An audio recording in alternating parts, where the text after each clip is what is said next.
భార్యాభర్తల మాటలు వింటారా? గత ప్రభుత్వానికి దుర్మార్గపు ఆలోచన. ఇతరుల ఫోన్లు వింటే ఏమవుతుందని కేటీఆర్ మాట్లాడుతున్నారు. అట్లా వింటే చెర్లపల్లి జైల్లో చిప్పకూడు తినాల్సి వస్తుంది.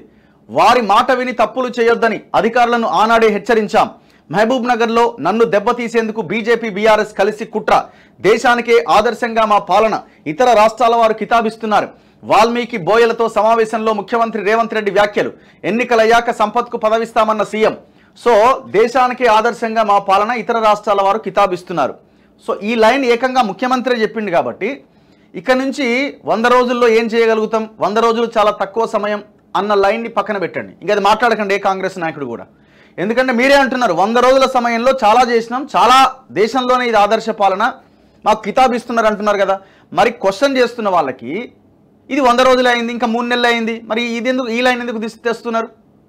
అద్భుతంగా ఉంది అని చెప్పి ప్రజల్లోకి వెళ్ళండి. ప్రజలు డిసైడ్ చేస్తారు ఏం అద్భుతం ఉంది అన్నది. ఆలోచించండి. గత బీఆర్ఎస్ ప్రభుత్వం వారికి ఓట్లు వేసి అధికారాన్ని ఇచ్చిన ప్రజలనే భయపెట్టిందని ముఖ్యమంత్రి రేవంత్ రెడ్డి అన్నారు. ఎవరు ఏమి మాట్లాడుకుంటున్నారో వినేందుకు పోలీసులను పెట్టి ఫోన్ ట్యాపింగ్లు చేయించింది.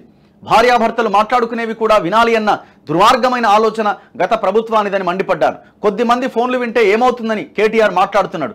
మంది సంసారాల్లో వేలు పెట్టి చూసే పనేంటి ఆయనకు? సిగ్గునోడెవడైనా ఇట్లా బరి తెగించి మాట్లాడతాడా? వింటే ఏమైతుంది? చర్లపల్లి జైల్లో చిప్పకూడు తినాల్సి వస్తుంది అని సీఎం రేవంత్ రెడ్డి అన్నారు. ఊర్లలో తిరిగే అవారాగాళ్లు, తాగుబోతులు, తిరుగుబోతులే ఇలాంటి మాటలు మాట్లాడతారు. కేటీఆర్ కూడా బరి తెగించిన వాడిలా, అచ్చొచ్చిన అంబోతులా మాట్లాడుతున్నారని, దాని ఫలితం దానికి ఉంటుందని హెచ్చరించారు.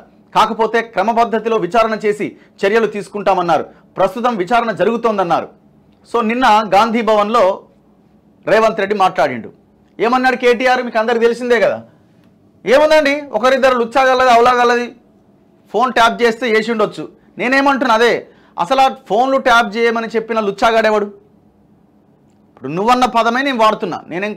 నా నోటి నుంచి దాన్ని ఏమి కనిపెట్టలే, నువ్వన్నదే వాడుతున్నా నేను. మరి ఎవరు ఆయన? ఎంత ఘోరం అంటే భార్యాభర్తల ఫోన్లు విన్నారు, సొంత బావ భార్య ఫోన్ ట్యాప్ చేసిండ్రు, వాడు సంతోష్ రావు వాడు ఇంకొకరికి ఫోన్ ట్యాప్ చేసిండు. ఇట్లా ఇంట్లో ఉన్న ఆడవాళ్ళ ఫోన్లను కూడా ట్యాప్ చేసుకునే దుర్మార్గులు ఇక అందరి ఫోన్లు విన్నారు. ఇట్లనే హీరోయిన్ల ఫోన్లను ట్యాప్ చేసినారు, బ్లాక్మెయిల్ చేసినారు వాళ్ళని. వీళ్ళని మనుషులు అనాలా చెప్పండి? ఏ కోణంలో చూడాలి అసలు వీళ్ళని? అసలు వీళ్ళ వారేంది అంటే ఒక్కసారి వినండి. ఫోన్ ట్యాపింగ్ ఇదట అంటే అదట అంటే ఇదట, వీళ్ళ ఫోన్ ట్యాప్ అయిందంట, బాధ ఫోన్ ట్యాప్ అయిందట. నిన్న చూసిన దగ్గర నేను 10 లక్షల ఫోన్లు ట్యాప్ చేసిండు కేసీఆర్. చేస్తే గీస్తే ఒకడో ఇద్దరు రుచగల ఫోన్లు 4 లక్షల నుంచి 12 లక్షల సిమ్ కార్డులు స్త్రీనిధి, ఈ పంచాయత్ రూరల్ డెవలప్మెంట్ దాని కింద మహిళా సంఘాలకి ఈ గ్రూప్లకు ఇచ్చిన సిమ్ కార్డ్స్ ని మన జడ్సన్ గారు ఈ విషయాన్ని బయటపెట్టడం జరిగింది. సో అన్ని లక్షల సిమ్ కార్డ్స్ ని వాటికి సంబంధించిన డేటాని సర్వీస్ ప్రొవైడర్ల ద్వారా వీళ్ళు ఎప్పటికప్పుడు తీసుకునేటోళ్ళు. సో ఆ రకంగా సర్వీస్ ప్రొవైడర్ల ద్వారా ఇప్పుడు ఇజ్రాయెల్ పరికరాలు ఇవన్నీ ఒక ఎత్తు అయితే అది వేరే లెవెల్. ఈ సర్వీస్ ప్రొవైడర్లు వీళ్ళ ట్రాప్లోకి వచ్చేసినారు.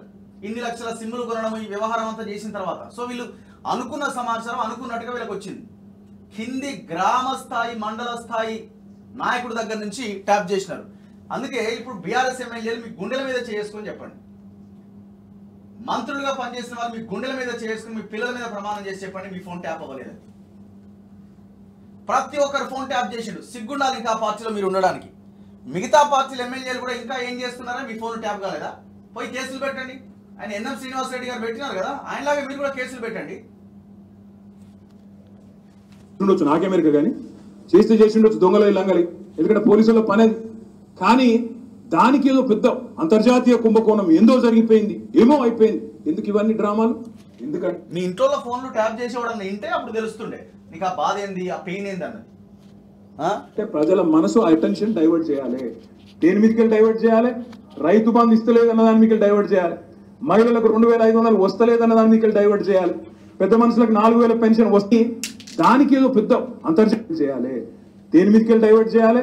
రైతు బంధు ఇస్తలేదు అన్న దాని మీకు సీమా వచ్చింది. 45-50 రోజుల టైం ఉంది. కేసు గెలిపించిన ప్రజల్ని భయపెట్టి పోలీసులు కేసులు పెట్టి ఫోన్ ట్యాపింగ్లు చేసి ఎవరు ఏం మాట్లాడుకుంటున్నారో ఎవరి ఇంట్లో భార్యాభర్తలు మాట్లాడుకున్నా వినాలన్న దుర్మార్గమైన ఆలోచన గత ప్రభుత్వం చేసింది.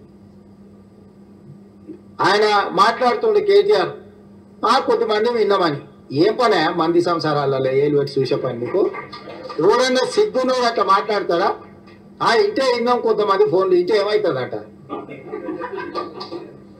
ఎవరన్నా ఇట్లా భర్త నుంచి ఎవడన్నా మాట్లాడతాడా? ఇంటే ఏమవుతుంది? అదే అవుతుంది. చెర్లపల్లి చిప్పకూడి తినాల్సి వస్తుంది. ఇప్పుడు వాళ్ళు చెప్పినట్టున్న అధికారులు ఈరోజు ఊచలు లెక్క పెడుతున్నారు. ఆయన అంతకంటే ముందే చెప్పినాం, వద్దురాని ఆయన వాళ్ళు దుర్మార్గులు, దోపిడీదారులు, దొంగలు, వాళ్ళ మాటలు విన్నారంటే మీరు జైలుకు పోతారు, మిమ్మల్ని తర్వాత తిరిగి కూడా చూడారని. ఇవాళ కేసులలో ఇరుక్కున్న వాళ్ళని అయ్యో పాపం అని కూడా అంటలేరు. వాళ్ళు చేసినాం ఇట్లనే చేస్తాం. ఎవరు మాట్లాడతాడు? ఊర్లలో ఆవారగాడు మాట్లాడతాడు, తాగుబోతాడు మాట్లాడతాం, గట్లనే చేస్తాం, మేము బజార్లో బట్టలు ఎప్పుకొని తిరుగుతాం, అయితే ఏందని ఊర్లలో అన్నారు. ఎవరంటారు? తాగుబోతాడు తిరిగిపోతాడు అంటారు. గట్ల మేము ఇట్లనే ఉంటాం. ఊర్లో ఎవరైనా పెద్ద మంచి విచారా ఇది మంచిది కాదురా నాయన, పద్ధతి మార్చుకో అంటే మేము ఇట్లనే ఉంటామా? ఏం నువ్వేంది నాకు చెప్పేది? సేమ్ కేటీఆర్ కూడా బర్తగించిన అచ్చో సాంబోతులాగా మాట్లాడుతుంది. దాని ఫలితం దానికి ఉంటుంది. కాకపోతే దాని ఒక క్రమ పద్ధతిలో విచారణ చేసి చట్టపరంగా చర్యలు తీసుకోవాలి కాబట్టి విచారణ జరుగుతుంది. అంతకుముందు ఎవరైనా ఫోన్లలో మాట్లాడుకోవాలన్నా భయపడేది, ఎవరైనా కలిపితే ఎవరైనా రికార్డ్ చేస్తుండే అని భయం ఉండే. ఇవాళ ఎవరైనా స్వేచ్ఛగా వాళ్ళ సో ఇట్లా వీళ్ళ మధ్య కౌంటర్ నడిచింది. ఏమన్నాడు? చేస్తారు కొంతమంది ఫోన్లు ట్యాప్ అయితే దాంట్లో మహా పెద్ద కుంభకోణం అనమాట. ఫోన్ ట్యాపింగ్ అన్నది అసలు అది ఎంత భయంకరమైన విషయం. ఇది దేశద్రోహానికి సంబంధించిన కేసు. ఇది ఈ దుర్మార్గులని ఎవరెవరైతే, ఇప్పుడు నేను అదే అంటున్నా, మళ్ళీ విచారణ విషయంలో మళ్ళీ ఈ పోలీసుల చుట్టే తిరుగుతుందా? మేడిగడ్డ లెక్క కాళేశ్వరం అని మేడిగడ్డ చుట్టూ తిప్పినట్టు మళ్ళీ ఈ ప్రభాకర్ రావు, రాధాకిషన్ రావు, ప్రణీత్ రావు చుట్టే తిరిగితే మళ్ళీ జనాన్ని మోసం చేసినట్టే. 100% కల్వకుంట్ల తారక రామారావు, కల్వకుంట్ల చంద్రశేఖర్ రావు, కల్వకుంట్ల హరీష్ రావు, ఈయన ప్రణీత్ రావు, తన్నీరు హరీష్ రావు అండ్ జోగినపల్లి సంతోష్ రావు, ఈ ముఠా అంతా ఉన్నది. ఇంట్లో ఈ ముఠానంతా మీరు వాళ్ళ మీద చట్టపరమైన చర్యలు తీసుకున్నప్పుడే ఈ కేసు అడుగు ముందుకు పడ్డట్టు లెక్క.